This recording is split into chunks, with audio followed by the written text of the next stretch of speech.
It started as a routine weekend getaway with my girlfriend, Kate. We weren't a new couple, far from it, but with work stress piling up and the chaos of life, we hadn't had a moment to ourselves in months. Her parents owned a secluded cabin in northern Maine, deep in the woods and far from cell service. It sounded perfect, just the two of us, fresh snow, and a break from the world.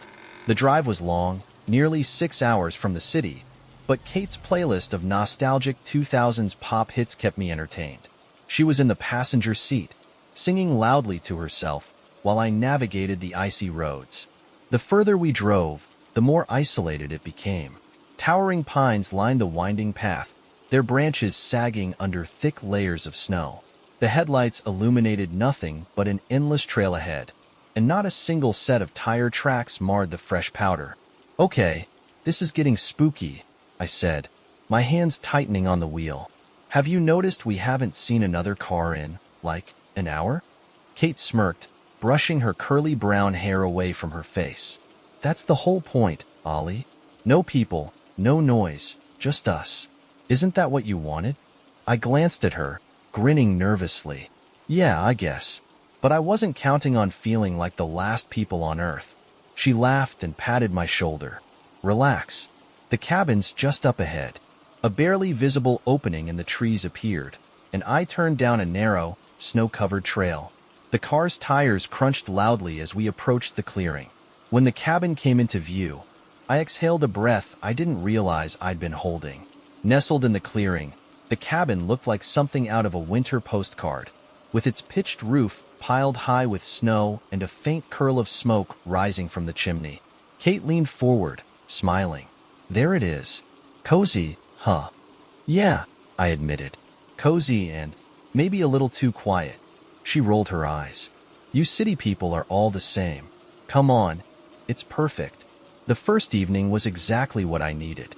We made dinner together, lit the fireplace, and curled up on the worn couch to watch a movie. The cabin had electricity and heat, but no running water. Kate's dad had left jugs of water for us to use, along with a note that reminded us to keep the fire going and to always lock the doors at night. The outhouse was a short walk from the cabin, a fact I wasn't thrilled about.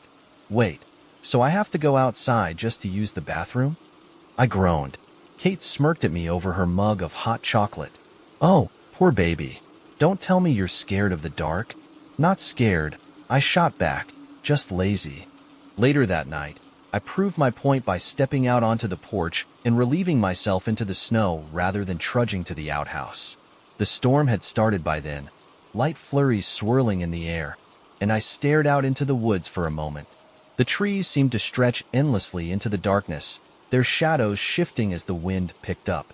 For a brief moment, I thought I saw movement, something darting between the trees, but when I blinked, it was gone. "Everything okay?" Kate called from inside. "Yeah," I said quickly, stepping back inside and shutting the door behind me. "Just really dark out there." By morning, the storm had intensified. The cabin was surrounded by at least a foot of snow, and the sky was a dull gray. After breakfast, we bundled up and decided to explore the nearby trails. But before we left, something outside caught my eye. "Hey, come look at this," I said, motioning for Kate. She joined me at the window, peering out. In the fresh snow around the cabin, there were tracks. They circled the cabin in a wide loop before disappearing into the woods. The strange part was how clean and deep they were, as if they'd been made recently, despite the constant snowfall. "Do you think it's a deer?" I asked, though I already doubted it. The tracks were too big, too distinct. Kate tilted her head, studying them. "Maybe a moose? Or a bear. There's lots of wildlife out here. But wouldn't the snow have covered them up by now?" I pointed out. She shrugged. "I don't know. Come on, let's not overthink it." Her dismissal didn't sit right with me, but I let it go. We had a full day of snowshoeing ahead, and I didn't want to ruin the mood. We returned just before dark, our faces red from the cold, but our spirits high. After dinner, we sat by the fire, sipping wine and laughing about nothing in particular. It wasn't until much later, when the storm was howling outside and the fire had burned low, that I heard it, a faint, rhythmic crunching sound. I sat up, heart pounding. Did you hear that? Kate looked up from her book, her brow furrowing. Hear what? Footsteps, I whispered. Outside. She frowned, setting the book aside. It's probably just the wind, or maybe the snow falling off the roof. But the sound came again, steady, deliberate. Crunch, crunch, crunch. I stood, grabbing the flashlight from the table. I'm going to check. Are you serious? Kate asked, her voice rising slightly. What if it's a bear? I hesitated at the door. Then I guess I'll scare it off. I opened the door a crack and shined the flashlight outside. Snow swirled in the beam of light, and for a moment, I saw nothing. Then, just at the edge of the clearing, a figure emerged. It was tall and gaunt, its form draped in what looked like tattered, frost-covered cloth. Its movements were slow and deliberate, as if it didn't care that I was watching. I stared, frozen in place, until the figure melted back into the trees. Oliver? Kate called from behind me. What is it? I shut the door quickly, locking it. Someone's out there. What do you mean, someone? Like a person? I nodded, my pulse racing. I don't know, but they were just standing there. We spent the next hour in tense silence, listening to the storm and the occasional creak of the cabin. Kate paced nervously while I kept watch at the window, flashlight in hand. Finally, she broke the silence. We should leave. In this storm? I shook my head. We'd never make it back to the car. So what do we do? She asked, her voice trembling. Just sit here and wait? I don't know, I admitted, my stomach twisting with fear. The night dragged on, every sound amplified by the silence. Around midnight, there was another noise, a loud bang, like something striking the side of the cabin. Kate grabbed my arm, her nails digging into my skin. Do you hear that? She whispered. I nodded, grabbing the poker from the fireplace. Stay here. Oliver, don't. But I was already moving, flashlight in one hand and poker in the other. I crept toward the front door, every step feeling heavier than the last. When I reached the door, I hesitated, my heart pounding in my chest. Slowly, I peered through the peephole. The figure was back, closer this time. Its skeletal frame was fully visible now, its ribs gleaming like ice in the moonlight. It had no face, just hollow sockets where its eyes should have been. It stood motionless, its head tilted slightly, as if listening. I stumbled back, dropping the flashlight. Kate ran to me, her face pale. What is it? We need to barricade the door, I said, my voice shaking. Now. The rest of the night was a blur of fear and adrenaline. The figure circled the cabin, its footsteps crunching in the snow. At one point, it stopped at the window, its hollow eyes staring in at us. We huddled by the fire, clutching each other and waiting for dawn. When morning finally came, the figure was gone. The storm had eased, and the tracks in the snow were already fading. We packed quickly, leaving the cabin behind without a second glance. As we drove away, I couldn't shake the feeling that it wasn't over, that whatever had stalked us in the storm was still out there, watching, waiting. We never went back. Story 2. It was February of last year, right in the middle of one of the worst snowstorms our town had seen in decades. My parents had decided to visit my aunt in a neighboring state for the weekend, but I opted to stay behind. At 17, I relished the thought of having the house to myself.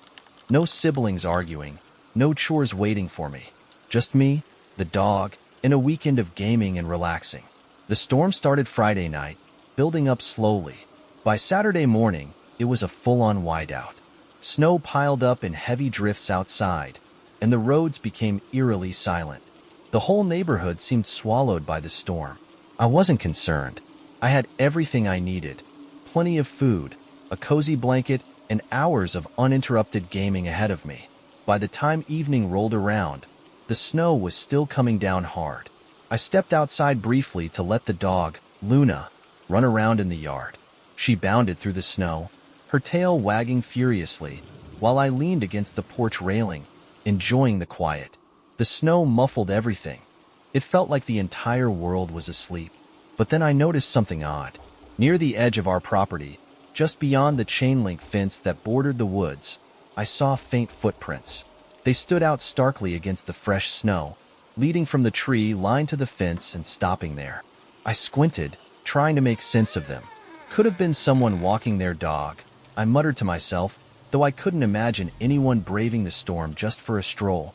Besides, the footprints didn't look like boots. They were narrow and oddly long, like someone was walking barefoot in the snow. Luna barked, snapping me out of my thoughts. She stood near the fence, staring into the woods, her ears perked. I called her back and headed inside, brushing it off as a trick of the light. Later that evening, I was halfway through a mission in a game when Luna began barking again. Her sharp, frantic barks startled me so much that I dropped the controller. She was at the back door, growling and scratching at the glass. My stomach sank. "What is it, girl?" I asked, crossing the room to join her. She didn't look at me, her attention fixed on something outside. I peered through the frosted glass, but the yard was empty, just snow and darkness. I flicked on the porch light, but it didn't help much. The snow was coming down so thickly that it obscured everything beyond a few feet. "Probably a rabbit or something," I said, trying to calm myself as much as Luna. "Come on, it's nothing." She didn't budge, her growl low and steady. It was so unlike her that it sent a chill down my spine. Reluctantly, I grabbed a flashlight and opened the door. Luna bolted outside immediately, barking at the fence where I'd seen the footprints earlier. I followed her hesitantly, shining the flashlight toward the fence. For a moment, I saw nothing. Then the beam caught something, a shape moving just beyond the tree line. It was faint, barely visible through the snow, but unmistakably human-shaped. My breath caught as I tried to make sense of what I was seeing. The figure stood motionless, almost blending in with the trees, as if watching me. "Hello?" I called, my voice cracking. "Who's there?" The figure didn't respond. It didn't move. It just stood there, a dark silhouette against the endless white. Luna barked furiously, but I grabbed her collar and dragged her back toward the house. My heart was pounding as I locked the door behind us, my hands trembling. I tried to shake the unease as the night wore on, but every little sound made me jump. The wind rattled the windows, and the snow hissed softly against the glass. Luna stayed by the back door, her ears perked and her eyes alert. At around midnight, I was jolted awake by a loud thud.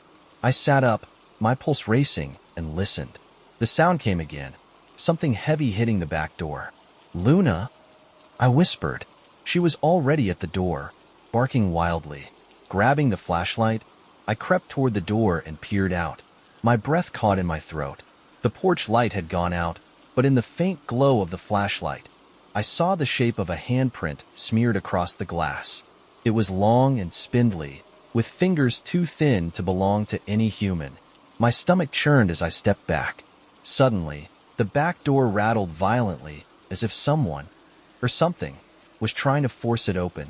I stumbled backward, my heart hammering in my chest. Luna barked louder, her body pressed against the door as if trying to protect me. "Who's there?" I shouted, my voice breaking. The rattling stopped abruptly. For a moment, there was only silence, save for the wind howling outside.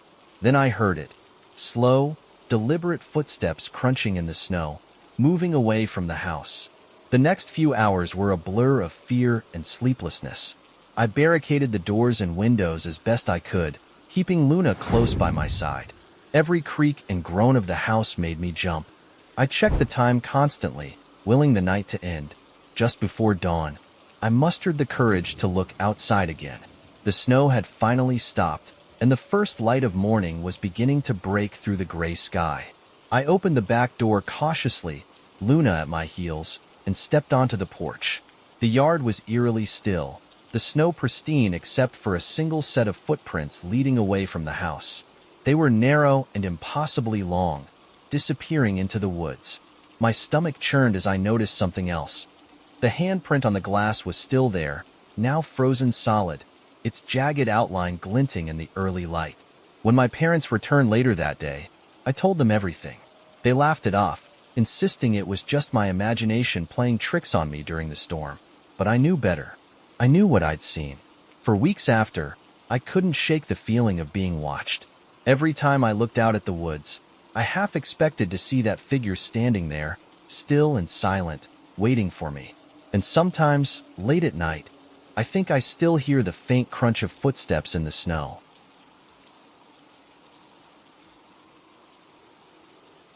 Story 3. It happened last winter during a brutal snowstorm that trapped most of the town indoors for days. My dad, being fiercely independent despite his blindness, lived alone in his cozy little house on the outskirts of the village. He managed well, with everything he needed within walking distance, but during storms like this, I always made it a point to check on him. That evening, I called him to make sure he was okay. The phone rang 4 times before going to voicemail. Frowning, I tried again. Same result. It was unusual for him not to pick up. My dad wasn't the kind to ignore a call, especially from me or my sister. My stomach churned as I dialed one more time, hoping this time he'd answer. Still nothing. I texted my sister, Katie, who was spending the night at her boyfriend's house. Have you heard from Dad today? She replied quickly, yeah, he was fine earlier. Why? Is something wrong? I told her he wasn't answering his phone, but she brushed it off. He probably fell asleep early. You know how he is during storms. Loves to just sit by the fire and zone out. She was probably right, but I couldn't shake the unease building in my chest. The snow was coming down hard, and the roads were practically invisible. Something about the silence from his end just didn't sit right. Finally, I grabbed my coat and car keys. Better safe than sorry, I muttered to myself as I stepped into the freezing night. The drive to his house was tense and nerve-wracking. Snow pelted the windshield, and the tires skidded dangerously on the icy roads. The world outside felt abandoned, every street eerily empty. As I pulled into his driveway, the beam of my headlights illuminated the front porch and the faint trace of footprints in the snow. My breath hitched. The tracks led from the road to the house and stopped at the front door, but they didn't look like my dad's. They were too big, and the stride too wide. I climbed out of the car, my boots crunching against the snow as I followed the trail. The footprints were fresh. Dad, I called out, knocking on the front door. The house was dark, no lights shining through the windows. A sharp gust of wind made me shiver as I fumbled for the spare key he always left under the potted plant. The door creaked open, and I stepped inside. Dad? It's me. My voice echoed through the quiet house. No response. I flipped on the light switch in the living room. The house was eerily silent, but I immediately noticed something off. Faint, wet tracks led from the front door across the wooden floor and toward the hallway. They weren't puddles, more like smudges, as if someone had walked through with snow melting off their shoes. Dad? I called again, louder this time. I walked toward his bedroom, dread growing with each step. The door was slightly ajar, and I nudged it open to find the room empty. His bed was neatly made, untouched. Just as I was about to check the rest of the house, I heard a faint thud coming from his bathroom. The door was shut, but the light was on, a faint glow spilling out from beneath the door. Dad? I said, my voice trembling now. Are you in there? No response. My fingers hovered over the doorknob. I hesitated, every instinct screaming at me to leave. But I pushed the door open slowly. The bathroom was empty, but my eyes immediately locked onto the shower. The curtain was drawn shut, which struck me as strange. My dad always kept the curtain open. It made it easier for him to navigate. My pulse quickened as I stepped closer. Dad? I whispered again, my voice barely audible. My hand reached for the edge of the curtain. I yanked it back in one swift motion, and my heart nearly stopped. Nothing. The tub was empty. I let out a shaky laugh, relieved but still on edge. The whole house felt wrong. I stepped back into the hallway and froze. The smudges on the floor, those wet tracks, they were leading toward the living room now. Panic gripped me. Someone else was here. I grabbed my phone and dialed 911, but the call wouldn't connect. Of course, the storm had knocked out cell service. My hands shook as I grabbed a flashlight from the kitchen drawer, clutching it tightly like a weapon. I crept back toward the living room, every nerve in my body on high alert. The smudges stopped in the middle of the room, and for a moment, I thought I was imagining things. Then I heard it, a soft, deliberate creak, like someone shifting their weight on the floorboards. "Who's there?" I shouted, spinning around. That's when I saw him. A man sat on the couch, his posture unnaturally stiff, his hands folded neatly in his lap. He was thin and pale, his hair matted and wet from the snow. His eyes, cold and lifeless, locked onto mine, and he tilted his head slightly, as if studying me. "Who are you?" I demanded, backing away toward the front door. My voice was shaking, but I tried to sound firm. "What are you doing here?" He didn't answer. He didn't move. He just sat there, staring. I fumbled with the lock, but before I could get the door open, the man stood. The movement was slow, deliberate, and somehow wrong. His limbs seemed too long. His shoulders hunched unnaturally as he stepped toward me. I didn't wait to see what he would do. I threw open the door and bolted into the storm, the freezing air stinging my face. My car was still running, and I jumped inside, slamming the door behind me. My hands fumbled with the gear shift as I glanced back at the house. The man was standing in the doorway now, his silhouette framed by the dim light from the living room. He didn't follow me. He just stood there, watching, as the snow swirled around him. I didn't stop driving until I reached the police station in town. The officers returned with me to the house, but by the time we arrived, the intruder was gone. The wet tracks had disappeared, and everything looked eerily untouched, except for the faint impression of a body on the couch, as if someone had been sitting there for hours. My dad returned the next morning, completely unaware of what had happened. The neighbors later told me they'd seen a strange man walking along the edge of the woods earlier that week, but no one knew who he was or where he'd come from. To this day, I don't know who or what was in that house with me, but every time it snows, I can't help but feel like I'm being watched.